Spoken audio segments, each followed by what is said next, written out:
Hello viewers, one day హైదరాబాద్లో ఫ్యామిలీతో స్పిరిచువల్గా టైం ఎట్లా స్పెండ్ చేయొచ్చా అనేది ఈ బ్లాగ్.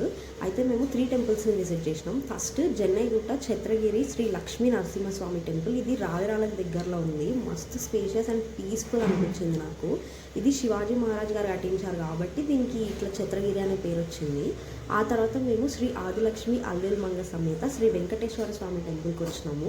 ఇది ఫ్యాబ్ సిటీకి దగ్గరలో ఉంది. ఈ టెంపుల్ కూడా మొత్తం గుట్టల మధ్యలోనే ఉంటుంది. కొండల మీదనే గోవింద నామాలు, ఆ కొండల మీదనే శిల్పాలు. అసలు ఎంత బాగుందంటే అంత బాగుంది.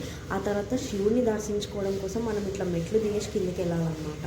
ఇది నాకు మస్తు అనిపించిన మూమెంట్ అసలు. ఆ తర్వాత ఇట్లా కొండల మధ్య నుంచే కిందకి వెళ్ళిన తర్వాత మనకు అక్కడ పంతులు గారు పూజ చేస్తున్నారు కదా, అక్కడ రాతిపైనే శ్రీ ఆదిలక్ష్మి అల్వేల్ మంగ సమేత శ్రీ వెంకటేశ్వర స్వామి కొలువై ఉన్నారు. దర్శనం పూజ చాలా బాగా జరిగింది.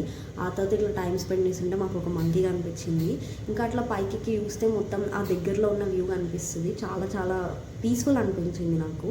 తర్వాత మన తెలంగాణ స్పెషల్ దోశ బేసన్ తెచ్చుకున్నాం, తినేసినాం. ఆ తర్వాత మనం ఎంతో ఫేమస్ అయ్యే టెంపుల్ అయిన శ్రీ కడతాల్ మైసమ్మ టెంపుల్కి అయితే వచ్చేసినాం. ఇక్కడ అమ్మవారు చాలా చాలా పవర్ఫుల్. మేము ఎన్నో ఇయర్స్ నుంచి ఇక్కడికి వస్తూ ఉంటాము. మీరు ఇట్లా వన్ డే స్పిరిచువల్గా ఫ్యామిలీతో టైం స్పెండ్ చేయాలి అంటే ఈ వ్లాగ్ ఫాలో అవ్వండి.